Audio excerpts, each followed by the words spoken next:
তখন যখন আমাকে এরকমভাবে যখন উঠে ছেড়ে দিল, আমি যখন হাঁটাতেছিলাম উত্তর দিকে, তখন আমি তো ভাবছিলাম আমাকে পিছিয়ে দিয়ে গুলি করে হয়তো আমাকে মেরে ফেলবে। তখন আমি কোনো রকম পায়েও তো হাঁটতে অনেক সমস্যা হচ্ছিল, পায়ে অনেক আঘাত করছিল। তারপরে চোখে দেখি নাই, এই চোখে রক্তাক্ত ছিল, এই চোখে হালকা হালকা দেখছিলাম।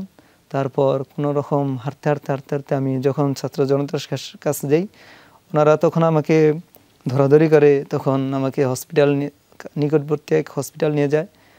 যখন আমি রাস্তা দিয়ে যাইতেছিলাম, তখন রাস্তার পাশে দেখলাম কয়েকজন ভাই আহত, গুলিবদ্ধ হয়ে রাস্তায় শুয়ে আছে, রাস্তার সাইডে শুয়ে আছে। তখন এক ভাই বলতেছে, ভাই এখন পুলিশরা কোথায় আছে? আমি কইছি, ভাই এখন ওঠেন না, যেখানে আছেন আপনি সেখানে থাকেন, এখন যদি ওঠেন তাহলে আপনাকে দেখে নগদ মেরে ফেলতে পারে।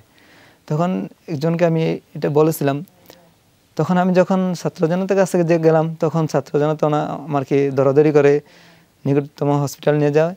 তখন যে আমার দিকে তাকায়, মানে এত হতভম্বভাবে তাকায়, মনে হচ্ছে আমার এই সাইড মনে হচ্ছে আমাকে আর আমার চোখে মনে হচ্ছে আমি আর দৃষ্টিশক্তি পাবো না, ফিরে পাবো না, এরকমভাবে মানে এরকম ভয়ঙ্করভাবে তাকায়। আমি অনেক পেরেশানি ছিলাম ওই সময়। ওনাদের তাকানি দেখে আমি আরও আতঙ্কিত ছিলাম।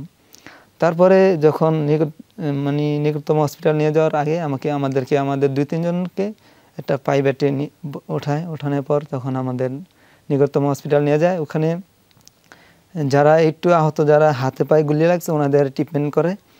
তারপর দেখছে যে আমার অবস্থা খুবই ভয়ঙ্কর।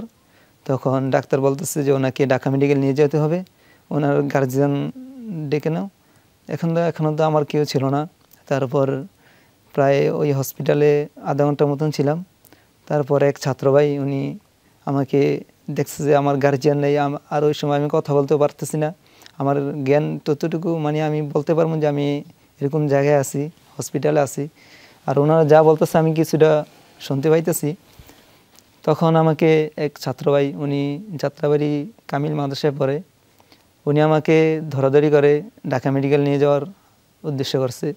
তখন আমাকে যখন উঠে রিক্সা দিয়ে নিতেছে, তখন যখন আবার যাত্রাবাড়ির সামনে দিয়ে আসলাম, তখন এখান দিয়ে আবার গুলি মারতেছে।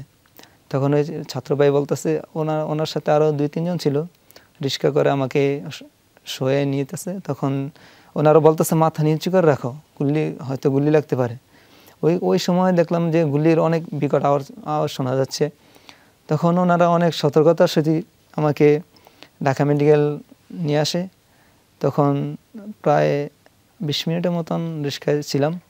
রিক্সা থেকে যখন ঢাকা মেডিকেল আসলাম, তখন আমাকে প্রথমে জরুরি বিভাগে নিয়ে আসে। তখন এখানে আইসা দেখলাম, মানে এত আহত রোগী, মানে হসপিটালে দেখাচ্ছে জায়গা হচ্ছে না। এক বেডে দেখলাম যে প্রায় 3 থেকে 4 জন, কেউ বসে আছে, কেউ যারা অনেক আহত তারাও দেখাচ্ছে যে শোয়ার কোনো ব্যবস্থা পাচ্ছে না। মানে প্লটগুলা একেবারে রক্তাক্ত ভরা। কেউ দেখাচ্ছে যারা ডাক্তার, ওনারাও দেখা গেছে পিছলে খেয়ে পড়ে যাওয়ার অতিক্রম এরকম হচ্ছে। তখন নিজের প্রতি একটা এরকম মানে কষ্ট লাগলো, যখন একটা মানুষ চোখের সামনে একজন মানুষ মারা যাচ্ছে, তখন নিজেকে অনেক অসহায় মনে হচ্ছে। যে যখন ঢাকা মেডিকেল গেলাম, তখন দেখলাম যে আমার চোখের সামনে আমার ভাই রক্তাক্ত, মানে যাদের পেটে মাথায় গুলি লাগছে, তারা তো দেখলাম যে অনেকেই মানে ঢাকা মেডিকেল সাথে সাথে প্রাণ হারাচ্ছে। মানে চোখে চায় থাকতেছে, আর দেখতেছি এই লোক মারা যেতেছে। মানে ডাক্তাররা কয়জনকে ট্রিটমেন্ট করবে? ওনারা তো অনেক হতাশা হয়ে তারপরে আমাকে ভর্তি লইতে চায় না। আমাকে যখন জরুরি বিভাগে নিয়েছে, তখন আমাকে চ্যালেঞ্জ দিছিল। প্রায় একাদার্সে 3টা চ্যালেঞ্জ চলছে। তারপরে আমি যে বেডে বসারও জায়গা ছিল না, এত রোগী ছিল।